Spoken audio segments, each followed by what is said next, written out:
నగర వ్యాప్తంగా మన్రేగా బచావ్ సత్యాగ్రహ కార్యక్రమాల్లో నిర్వహిస్తున్న దాంట్లో భాగంగా ఈరోజు అంబర్పేట్ నియోజకవర్గంలోని అంబర్పేట్ డివిజన్లో మన్రేగా బచావ్ సత్యాగ్రహ కార్యక్రమాన్ని పులియన్ గారు నిర్వహించడం జరిగింది.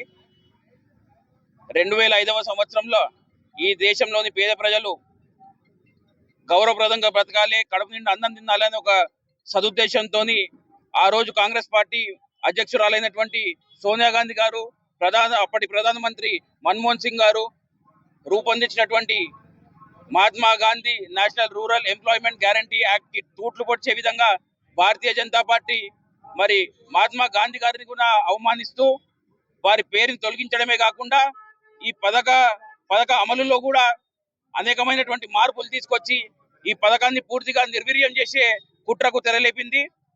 గతంలో కాంగ్రెస్ పార్టీ హయాంలో ఈ పథక అమలుకయ్యే పూర్తి ఖర్చు కూడా కేంద్ర ప్రభుత్వమే భరించేది.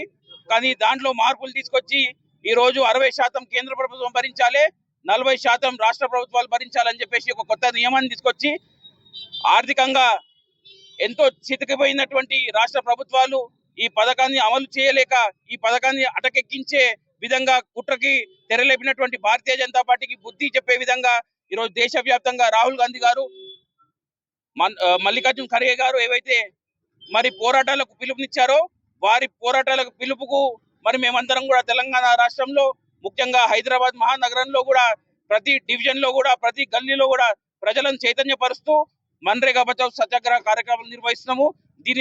దీని తర్వాత కూడా పోరాటాన్ని మరింత ఉధృతపరుస్తూ నరేంద్ర మోదీ ఈ పథకానికి చేసినటువంటి మార్పులను వాపసు తీసుకునే దాకా కూడా మా పోరాటం ఆగదని చెప్పేసి మరొకసారి మీడియా ముఖంగా భారతీయ జనతా పార్టీని హెచ్చరిస్తున్నాం. ఈ దేశవ్యాప్తంగా మన్రేగా బచావ్ సంగ్రామ్ అనే ఒక నినాదంతో కార్యక్రమాలు నిర్వహిస్తున్నాము. దీన్ని ముఖ్యంగా హైదరాబాద్ నగరంలో ప్రతి డివిజన్ లో మన్రేగా బచావ్ సత్యాగ్రహం మేము పిలుపునిచ్చి ప్రతి డివిజన్ లో కూడా ఈ కార్యక్రమాన్ని నిర్వహిస్తున్నాము. దీంతో పాటు కార్యకర్తలకు కూడా దిశానిర్దేశం చేస్తూ వారు కూడా దీంట్లో యాక్టివ్ గా పార్టిసిపేట్ చేస్తూ ప్రజలను కూడా ఏ విధంగా చైతన్యపరచాలో ఒక కార్యాచరణ రూపొందించుకొని ప్రజల దగ్గరకు పోతున్నాం.